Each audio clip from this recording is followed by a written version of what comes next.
राम राम भावांनो, दणक्यात स्वागत आहे व्हिएतनामच्या ब्लॉगमध्ये. आज आपल्या कुंदा मावशीची इच्छा होती बा संध्याकाळी जत्राला जायची. मग काय कुंदा मावशीने टाकलं आम्हाला गाडीमध्ये एका मागं एकन.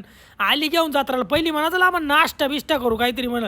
मग आली चिकन खायला घेऊन. इकडे चिकन बनवायचं काम दणक्यात सुरू होतं बरं का. कुंदा मावशीने लगेच टेबल धरला. टेबलला लगेच आम्हाला पाणी बॉटल लगेच जेवण बिवण खपक्यात मध्ये आणून दिलं त्यानं. मग दणक्यात जेवण केलं, निघालो कॅफेला. कुंदा मावशी म्हणा कॅफेला जाऊ. मग काय आलो कॅफेला. इकडे जाफराबाजी दरवाजा होता. मध्ये आलो तो एकदम खतरनाक व्ह्यू होता. यांना म्हणलं वा तुम्ही पुढे द्या ऑर्डर. इकडं पाहत होतं बबली मोकार फोटो काढत होती. तुमच्या भावाने याला हात लागला ते टंक्यानं वाजलं ना. म्हणलं कुणी पाहिलं तर नाही ना आपल्याकडं. मग इकडे आलो ना मेन व्ह्यूला. कसा आहे मेन व्ह्यू सांगा आता तुम्ही भाऊ. इकडे मोनीन सोनी मोकार फोटो काढत होती.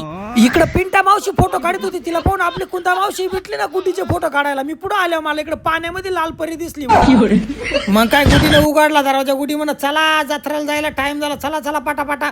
इकडे जत्रात आलो तो पब्लिक कमी होतं बरं का. कारण जत्रा आताशी भरली आहे. इकडे नदी बिदीचा व्ह्यू होता जत्राच्या कडाकडानं नाही का एकदम बेस्ट. इकडे सोनाबाई हातोडा ऐकत होती. तिचा हातोडा तिच्या डोक्यात घातला. म्हणलो पाहू तरी कसा लागतो. मग काय घेतला एक हातोडा निघालो. मग व्हिएतनामचे ब्लॉग पाहायसाठी तुम्ही फॉलो करून घ्या मला. आणि ना घरी आल्या हा हातोडा दिला डोकेश बाईकडे. म्हणलो आपल्या घरात कुणी आला का डायरेक्ट त्याच्या डोक्यात घाल.